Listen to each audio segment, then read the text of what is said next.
science professor at Edgewood College in Madison, Wisconsin, and I direct our Office of Science Outreach. During this time of the COVID pandemic, many of us find ourselves at home doing a lot more cooking from scratch and a lot more baking from scratch, and the kitchen is a great place to engage your children with science activities. There are lots of activities that you can find about kitchen chemistry, and we may be doing a few videos on those a little bit later in the series. But what we're going to work on today is experimentation. And people have been experimenting all the time. You do it all the time. We try different laundry detergents or gasoline or whatever, and we sort of decide whether this one seems better than that one. But we can be biased when we do it that way. So as I'm getting older, I'm paying much more attention to things like face cream. So I may try different ones in a desperate attempt to have it hide all the wrinkles or make them go away. But I'm not testing them all under exactly the same conditions. And so it's hard to know that this one that I tried in the summer works worse than the one that I tried in the winter. Winter is much drier than the summer, but in the summer I'm outside in the sun a lot more. Plus, I have a sister, and my sister has beautiful skin. So if she recommends some kind of cream, I may be predisposed already to think that that one is going to be really a great performer. So I may go into this whole experiment biased.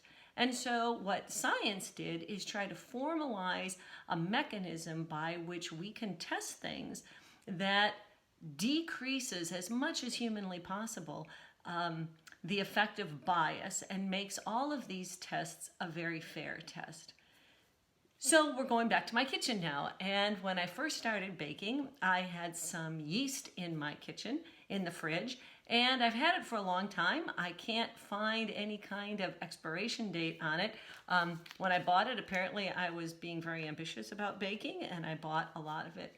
And I wasn't sure if this was good yeast anymore, but I'm trying not to go to the grocery store, so I thought I would do a little test.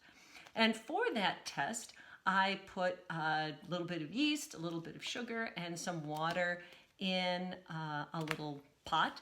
I was testing the yeast and see if it was going to bubble and foam like it's supposed to.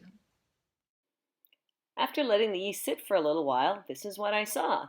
You see a little bit of foam. It looks like there's some action. Maybe it's good to go. But there's a problem with that test. I have nothing to compare it to. We saw that there was some activity. Was that enough activity? Is that the kind of activity I should be expecting? So I had to set up something that looked much more like an experiment. So in order to do that, I needed some new, really good yeast that I knew was not expired. So I ordered some online, got it, and then I set up my test. One of the things I had to do differently this time was to be very careful about my measurements. The first time I just put in a little bit of yeast and sugar and some water and stirred it up. Now I have to carefully measure. I used a teaspoon, so I have a teaspoon of yeast.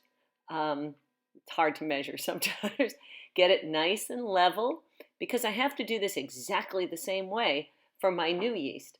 I also took a teaspoon of sugar. I used brown sugar because I was out of white sugar and can't go shopping. And I also had to carefully measure my water. For this, I used 2 ounces of water. And I had to do this so that I can repeat the exact same measurements with my new yeast. If you ever watch British baking shows, you'll notice that they do a lot of measurement by weight.